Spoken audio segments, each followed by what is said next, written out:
Hey guys, welcome to my channel. This is my first YouTube video on this channel. Here I'll be doing movie reviews. I typically do horror movies, but if you have any suggestions for other films too, that'll be great. Seeing as I don't know how many reviews I'll be doing weekly, I'm not really sure of an update schedule yet. Yeah, I guess it just depends on how many I can make in a week. But if y'all have any ideas of when you want me to update, just let me know. So the way I'm going to be doing these is, I think, for each film, the first section is going to be a spoiler-free review, for anyone who hasn't seen it and just wants to know about it to get a feel for what it's about. Then after that, the second half of the video will be one that's full commentary on the entire film that will have spoilers. Speaking of, you can leave suggestions you have in the comments of anything you want me to watch and review next, and I'll check those out as soon as I can. And yeah, I think that's it. Alright, let's get started. Today, the first movie that I'll be reviewing is Slaughter High.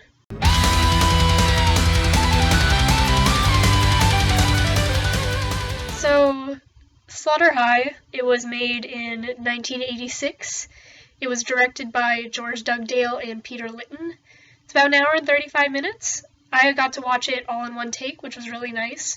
It's a really good movie to watch at night, and I'd really suggest watching it with your friends because it's a wild ride and it's a lot of fun.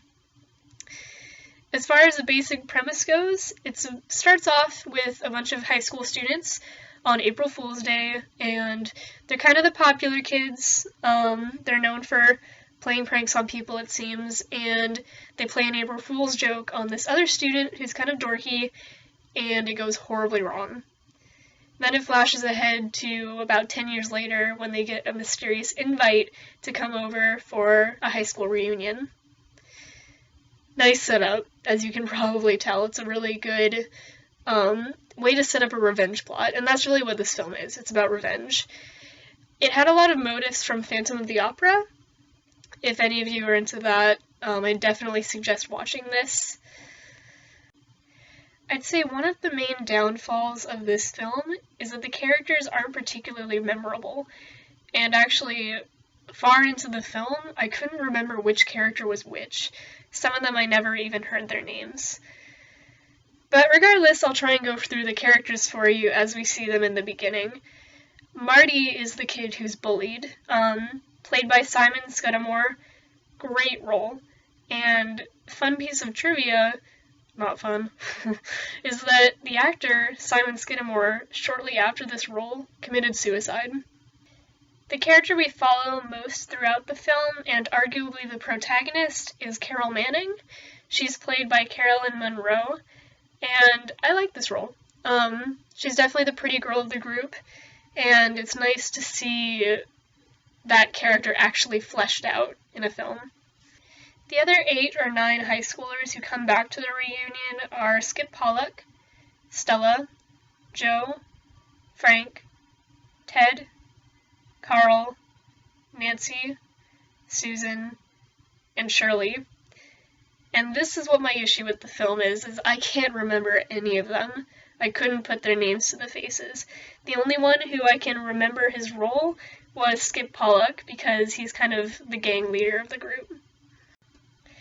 The overarching theme of this film is definitely revenge from beginning to end, and one of the reasons I liked it so much was it took very surprising twists. I feel like the revenge trope is often overused, especially in slasher horror films, but this one took a very new turn on it, and I was entertained the entire time. So one thing I try and do every time I watch a movie is I try and give it a rating as soon as I see it. A lot of them I watch with my boyfriend, and he'll give me a rating too, and often we agree on them. This was one that we did. For this movie, we both gave it 7 stars out of 10, because it's entertaining the entire time. It doesn't get boring. The only issue is that the characters are a little hazy, and sometimes it can be cliche. So if you like cheesy 80s slashers that take place in high schools with revenge plots, then I would definitely say that this is the movie for you.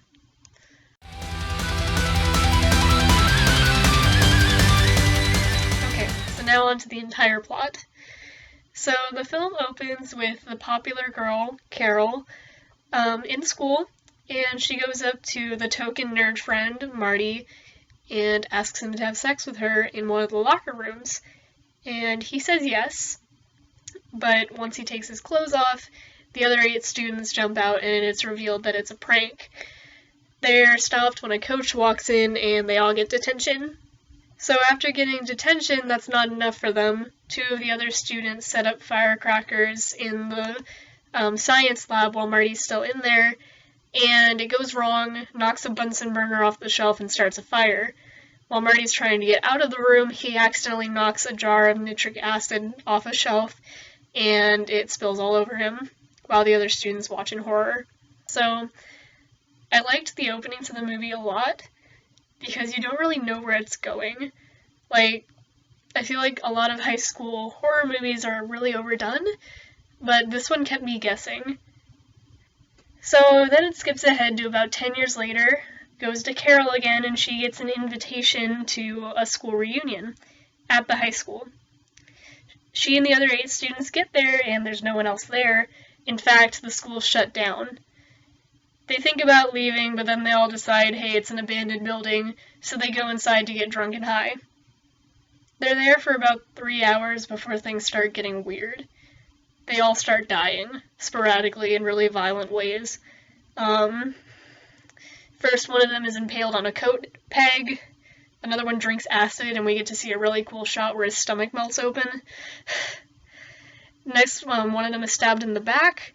Another takes a bath in acid, which, my question is, why is there a bath in a high school? But, suspension of disbelief. After that, 2 of them are electrocuted while having sex. Yeah, that was the best kill. It was ridiculous. It was so funny. Oh my god. I think I'm gonna remember that for, like, the rest of my life. That scene was crazy. One has a tractor fall on him, the blade end, and that was really neat. One of them drowns. Another gets a hatchet to the face. Yeah, by one of the other students, and that was one of the parts that didn't do much for me. It was really cheesy, and not in really the good way, but that's okay. And then finally one of them is impaled again. So as far as the deaths go, they were really good. Well done. A lot of them were surprising. I liked how they were spread out throughout the film. And again, very cheesy, and some of them didn't make sense, but it worked with the feel of the film. So that's the body of the film. That's about up to an hour and 20 minutes. And then things get really weird again. And this was my favorite part of the movie. This was the most memorable part. Because once they're all dead, it's revealed that the person going around and killing them is Marty. He takes off his mask, and he's about to leave the school when the dead bodies stand up and they come to attack him. He wakes up in a hospital of sorts, screaming, kicking, having a fit. The scene changes, and it shows him strangling the nurse. The doctor walks in, and he turns around and stabs him. Then it shows Marty turn to the camera and slowly rip the plastic surgery off of his face. And that's where it ends. It was fantastic. The ending caught me absolutely by surprise. I've never seen anything like it, especially in such a cheesy 80s film. It was great. I loved it. Especially knowing, that fact about the actor, just knowing who he was, really added to it. So yeah, it was great.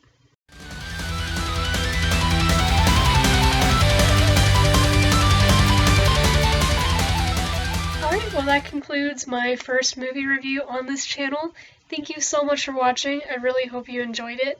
Again, you can leave suggestions for movies in the comments. Tell me what you want to see. Give me advice. That would be absolutely great. If you want to do me a great favor, you can go on Instagram and follow the account Promo Horror. It's not my account, but it's my boyfriend's, and he watches horror movies with me. He does some reviews himself, so it'd be really great if you could check that out. Thank you so much. Have a wonderful day.